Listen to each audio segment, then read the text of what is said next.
లూకా సువార్త 12వ అధ్యాయంలో 35, 36 వచనంలో మొదటి భాగం. మీ నడుములు కట్టుకొనియుండుడి, మీ దీపములు వెలుగుచుండనీయుడి. తమ ప్రభువు పెండ్లి విందు నుండి వచ్చి తట్టగానే అతనికి తలుపు తీయుటకే అతడు ఎప్పుడు వచ్చునో అని అతని కొరకు ఎదురుచూచు మనుష్యుని వలె ఉండుడి. ప్రార్థన చేసుకుందాం. తండ్రి, దైవికమైన ఆత్మ జ్ఞానానికి చెందిన ఈ లేఖనాలు మాకు ఈ మట్టి బుర్రలకు ఏ మేర అర్థమవుతాయి? మేము ఎంత గ్రహించగలం? లోపభూయిష్ఠులం. అనేక మార్లు మీ అంతరంగానికి నొప్పి కలిగించిన వారు, మీ ఆత్మను దుఃఖపరిచిన వారు, మీ ఆత్మను ఆర్పినవారు. క్షమించుమని విజ్ఞాపన చేస్తున్నాను.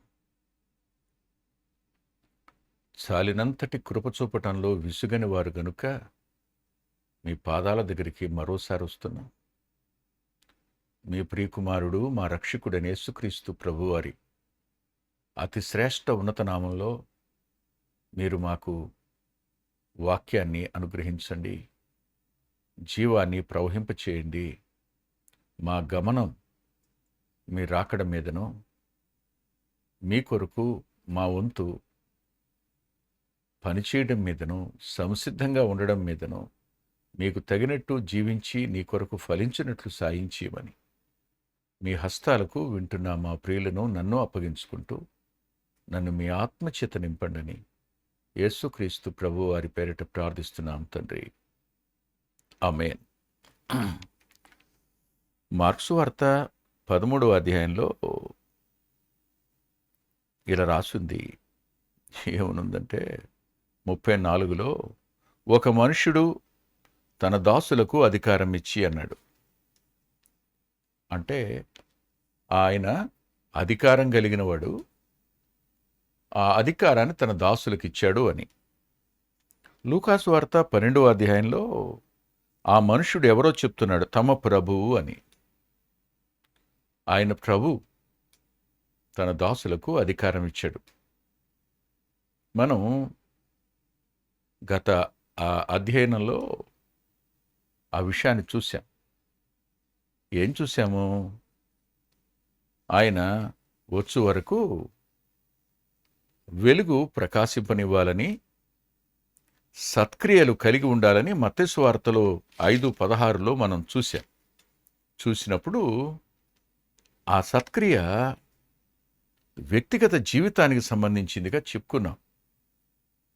ప్రభువు అపోస్తల కార్యాలు 10:38లో ఆయన ఎలాగూ శక్తి కలిగిన వాడుగా జీవించాడో, ఆయన మేలు చేయొచ్చు ఎలా సంచరించాడో కూడా ఆ వచనాలను చూశాం.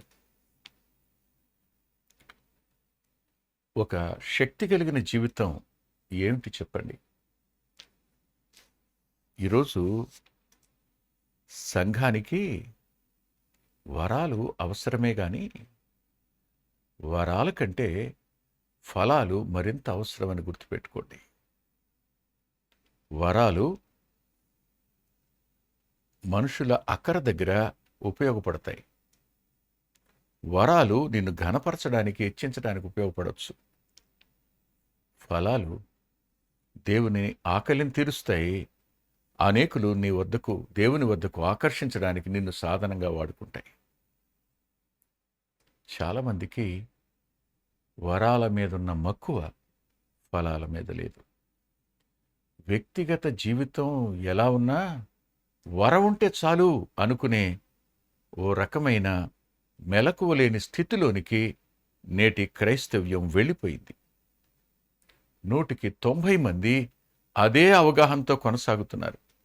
ప్రజల ఎదుట గొప్పవాడిని అనిపించుకోవడానికి, ప్రజలకు అవసరం నేను, ఆయన లేకపోతే మాకు కష్టం అనుకునే స్థితిలోనికి విశ్వాసులు నెట్టేస్తున్నారంతే. చాలా ప్రమాదం ఇది, చాలా ప్రమాదం.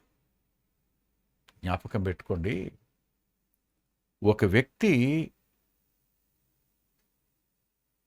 తాను సత్క్రియగా ఉండడం అనేది.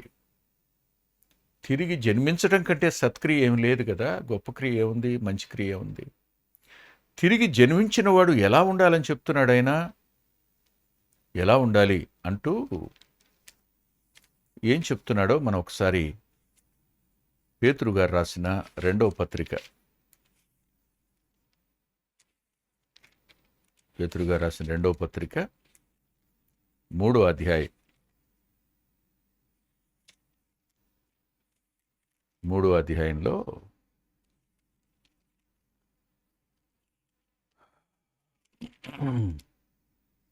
14వ వచనం చూడండి. ప్రియులారా, వీటి కొరకు మీరు కనిపెట్టుకున్నవారు గనుక, వేటి కొరకు కింద చెప్తున్నాడు. మనం ఆయన వాగ్దానంను బట్టి క్రొత్త ఆకాశం క్రొత్త భూమి కొరకు కనిపెట్టుకుంటున్నాం కాబట్టి అంటూ, ప్రియులారా, వీటి కొరకు మీరు కనిపెట్టువారు గనుక శాంతము గలవారై ఆయన దృష్టికి నిష్కళంకులను నిందారహితులుగా కనబడినట్లు జాగ్రత్త పడుడి.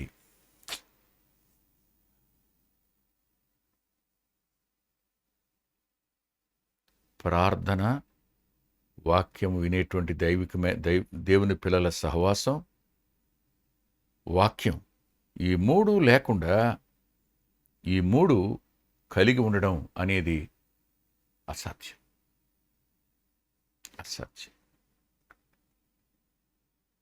ఆయన దృష్టికి నిష్కళంకులు.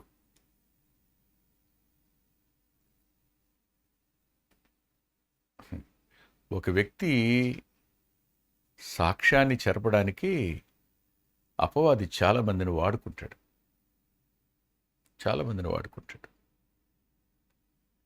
ఊహించండి, మీకు ఆదికాండం 39వ అధ్యాయం జ్ఞాపకం ఉండాలి. యోసేపు ఇంటిలోనికి వెళ్ళాడు. పొతీఫర్ భార్య అక్కడుంది. ఆమె అతన్ని పట్టుకుంది. అతడు ఆమెను విడిపించుకుని పారిపోతున్న క్రమంలో అతని వస్త్రం ఆమె చేతికి చిక్కింది. చిక్కినప్పుడు ఆమె కేకలు వేసి పిలిచి, ఆ మనుష్యుడు హెబ్రీని ఒకడిని మన దగ్గరికి తెచ్చాడు, వాడు నన్ను ఎగతాళి చేయడానికి వచ్చాడు, నేను బిగ్గరగా కేకలు వేసేటట్టుకు పారిపోయాడు అంది. ఆమె ఎంత చక్కగా ఐగుప్తీయులను, తన ఇంటున్న ఐగుప్తులను సమకట్టింది అంటే, ఒక మంచి వ్యక్తి, పవిత్రంగా బ్రతికేవాడు, దేవుని భయం కలిగినవాడు, పాపంలో పడకుండా దేవుని చేత కాపాడబడినవాడు, తాను కాపాడుకున్నవాడిని ఒకే ఒకసారిగా కళంకునిగా, నిందితునిగా మార్చేసింది. ఆమె చెప్పింది, పారిపోవడం మేము చూసాం అమ్మగారు అని ఉంటారు వాళ్ళు. అవునా? ఇంకొంతమంది మంచి చేసుకోవాల్సిన వాళ్ళు, మేము విన్నాం అమ్మగారు మీరు అరవటం అంటారు. మరి కొంతమంది, అప్పుడే నేను లోపలికి రాబోయానండి, పట్టుకోవడం కూడా చూశాను అంటారు. ఇప్పుడు యోసేపు కళంకుడా? చెప్పండి, పాపం చేశాడా?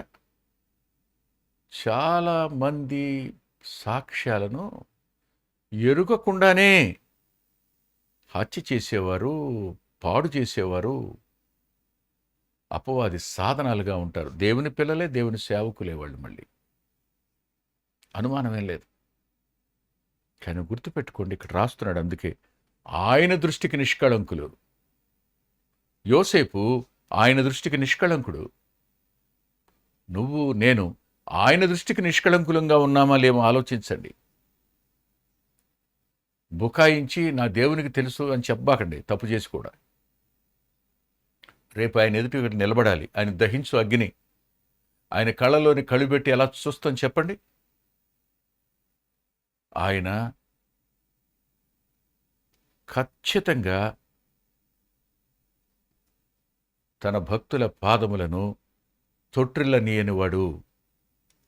అన్న తన కొడుకును షిలోహు వంటి చెడిపోయిన పరిస్థితుల్లో విడిచిపెడుతూ ఆ ప్రార్థన చేసి వెళ్ళింది ఆవిడ. ఈ లోకంలో ఇంత చెడిపోయిన రాజకీయాలున్న చోట వాక్యం కంటే, పరిశుద్ధత కంటే, ప్రేమ కంటే స్వయానికి ప్రాధాన్యతనిచ్చి తమ మాట చెల్లుబడి కావాలని కొద్దిమందిని తన పక్షంగా చేర్చుకుంటూ పొతీఫర్ భార్య చేసినట్టుగానే తాను చేసిన తప్పును అతని మీదకి నెట్టడం, అతన్ని నిందితుడిగా మార్చడం చేసినట్టే ఈ రోజుకి జరుగుతూనే ఉంటుంది. కానీ జ్ఞాపకం చేసుకోండి, నిష్కళంకులుగా ఉండడం అనేది ఆలోచించండి. పొతీఫర్ భార్య యొక్క మనస్సాక్షి గనక మేల్కుంటే ఏం చెబుతుంది? అతడు మంచివాడు, అతడు తప్పు చేయలా. అవును కదూ? మనస్సాక్షి ముందు తల వంచుకుని సిగ్గుపడి చావాలి కదూ? పదే పదే పదే పదే పదే పదే మనస్సాక్షికి చెప్పి చెప్పి చెప్పి చెప్పి మనస్సాక్షి మొద్దుబారిపోయేటట్టు చేసినప్పుడు నువ్వు ఆడిన అబద్ధాలు కూడా మనస్సాక్షి నువ్వు అబద్ధం ఆడుతున్నావు అని చెప్పలేని స్థితిలోనికి మనస్సాక్షి నువ్వు తీసుకుని వెళ్ళిపోతావు. ఇలాంటప్పుడు నీవు మేలుకుని ఉన్నవాడివి కావు, నువ్వు నిద్రపోతున్నవాడివే. ఇందులో అనుమానం ఇంత కూడా లేదు. నిష్కళంకులు, చాలామంది నిష్కళంకులుగా ఉంటారు, కానీ నిందారహితులుగా ఉండడం కష్టం అవుతుంది. నిందారహితులు ఆ అన్న, ఆ అక్క, ఆ వదిన చనిపోయారు. ఇద్దరు ప్రభు దగ్గర ఉన్నారు. ఓ రోజు వాళ్ళ అబ్బాయిని గురించి మాట్లాడుతూ, బాబు నేనేం తప్పు చేయట్లేదు అంటున్నాడు వాడు, కానీ ఆ అమ్మాయి దగ్గరికి వెళ్ళటం మాత్రం మానలేదయ్యా. ఇంటికి వెళ్తున్నాడు వస్తున్నాడయ్యా. నేను తప్పు చేయనప్పుడు నేనెందుకు తలంచాలి? నేనేం తప్పు చేయట్లేదు, నేను వెళ్తాను వస్తాను, ఆ అక్క దగ్గరికి వెళ్తాను వస్తాను అన్నప్పుడు ఉయ్యూరులో కేఆర్ కాంతయ్య గారి దగ్గరికి సమస్య తీసుకెళ్లారు. ఆయన అన్న మాట ఏమిటంటే, అలా అంటున్నాడా నీ కొడుకు? చెప్పమ్మా అతనికి. మనిషి నిష్కళంకుడుగా ఉండడం మాత్రమే కాదమ్మా, నిందారహితుడుగా కూడా ఉండాలని చెప్పమ్మా అన్నాడట. ఆ అన్న ఆ వదిన ఆ మాట చెప్పినప్పుడు ఒక్కసారి ఒళ్ళు గగురు పొడిచింది. అవును కదా, నిష్కళంకులుగా ఉండడం మాత్రమే కాదు, నిందారహితులుగా ఉండడం అనేది ఆ వెలుగు ప్రకాశించటం. నీ జీవితంలో ఉన్నటువంటి ఆ పరిశుద్ధత, నీ జీవితంలో ఉన్న ఆ నీతి, దైవికమైన నీతి, కళంకరహితమైన జీవితం, అది చూసిన వారు తప్పనిసరిగా ఆకర్షించబడమే కాదు, ప్రభు కూడా దాన్ని బట్టి సంతోషించేవాడుగా ఉంటాడు. నిష్కళంకులుగాను నిందారహితులుగాను అంటూ ముందు శాంతము గలవారై అంటాడు. శాంతము గలవారై. ఈ 3 లక్షణాలు. శాంతం అనేది ఎలా, ఈ లేఖనాన్ని ఆత్మ ద్వారా రాశారు కాబట్టి గాయమైనప్పుడు శాంతం ఎలా సాధ్యమవుతుంది? గాయమైనప్పుడు మౌనాన్ని ఎలా ఆశ్రయించగలుగుతారు? ఎందుకు గాయమైందని చెప్పి అల్లరి చేయకుండా మౌనాన్ని ఎందుకు ఆశ్రయించి ఎదటి వాళ్లను నేరస్తులు చేయకుండా ఉండడం అనేది శాంతం అనిపించుకుంటుంది. ఇది కొద్దిమందికే సాధ్యమవుతుంది. అందులో మనం ఉంటే మనం ధన్యులు. ఇది వ్యక్తిగత జీవితం ప్రకాశించటం ఆయన దృష్టిలో. అంతేకాదు, మరో మాట కూడా పౌలు గారు ఇదే సందర్భాన్ని పురస్కరించుకుని చెప్తూ, ఇలాంటి సందర్భమే అది కూడా, తీతు పత్రిక 2వ అధ్యాయం 13వ వచనంలో అంటూ, అనగా మహాదేవుడును మన రక్షకుడు అయిన యేసుక్రీస్తు మహిమ యొక్క ప్రత్యక్షత కొరకు ఎదురుచూచు ఈ లోకములో స్వస్థ బుద్ధితోనూ నీతితోనూ భక్తితోనూ బ్రతుకుచుండవలెనని మనకు బోధించుచున్నది అన్నాడు. మళ్ళా ఇక్కడ 3: స్వస్థ బుద్ధి, నీతి, భక్తి. స్వస్థ బుద్ధి, నీతి, భక్తి.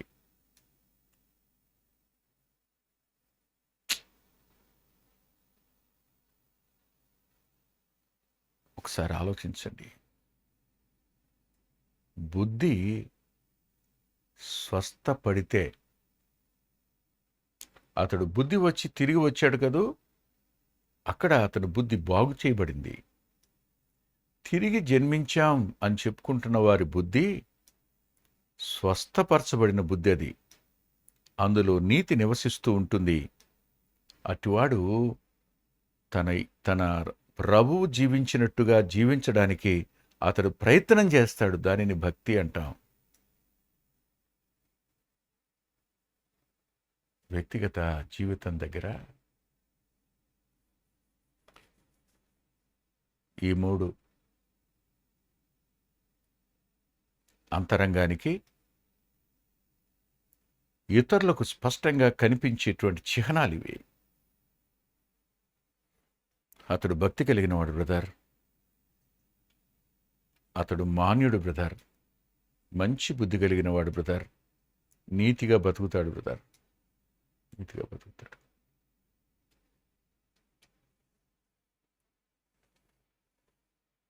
ఒక వ్యక్తి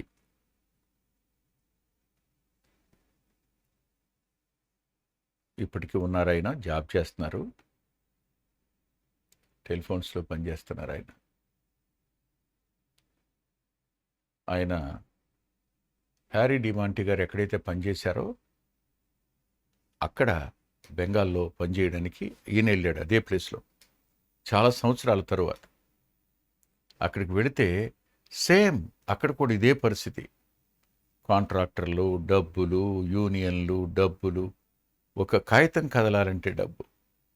అందరినీ పిలిచి కూర్చోబెట్టి ఏమిటి ఇవి అని అడిగి ఎవరిది వాళ్ళకి ఇచ్చేసి, ఇంకెప్పుడు ఇలా చేయకండి, ఇలా మీరు చేస్తే నేను మిమ్మల్ని కఠినంగా శిక్షించవలసి వస్తుంది, నేను నా నా డ్యూటీని నీతిగా చేయాలి, నేను ప్రభులాగా బ్రతకాలి, నేను దీనికోసం పనిచేయటం లేదు, నా ప్రభు కోసం పనిచేస్తున్నాను అని చెప్తే వారు నిర్ఘాంతపోయారట. అవును, నా వ్యక్తిగత జీవితాలు, జీవన విధానం ప్రభువును మహింపరిచేదిగాను, ప్రభువుకు తగినదిగాను. అందుకనే యోహాను సువార్త 15వ అధ్యాయం 8వ వచనంలో, మీరు బహుగా ఫలించుటను బట్టి నా తండ్రి మహింపరచబడతాడన్నమాట. ఫలించే జీవితం ప్రకాశించే జీవితం, ఫలించని జీవితం ప్రకాశించని జీవితం. ఏం ఫలిస్తున్నాం మనం? నీతినేనా? భక్తినేనా?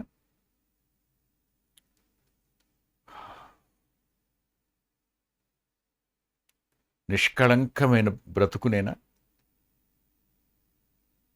ఇలా మనం ఫలించాలని ప్రభువు హృదయపూర్వకంగా కోరుకుంటున్నాడు. వ్యక్తిగత జీవితం సరిలేకుండా మీరు ఎన్ని కార్యాలు చేసినా దానివల్ల ఫలితం శూన్యం.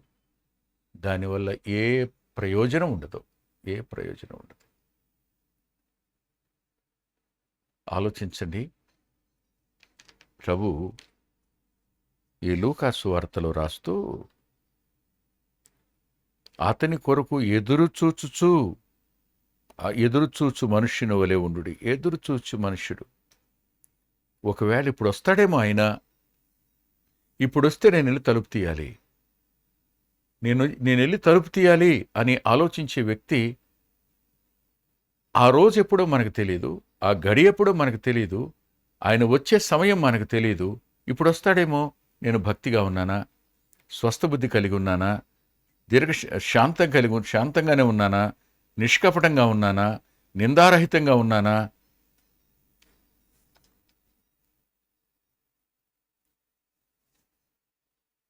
ఎల్లప్పుడూ ఇట్టి స్పృహ కలిగి మన వ్యక్తిగత పవిత్రతను కాపాడుకుంటూ దేవుని నామాన్ని మహిమపరిచే విధంగా మనం ఉండాలని ప్రభు కోరుకున్నాడు.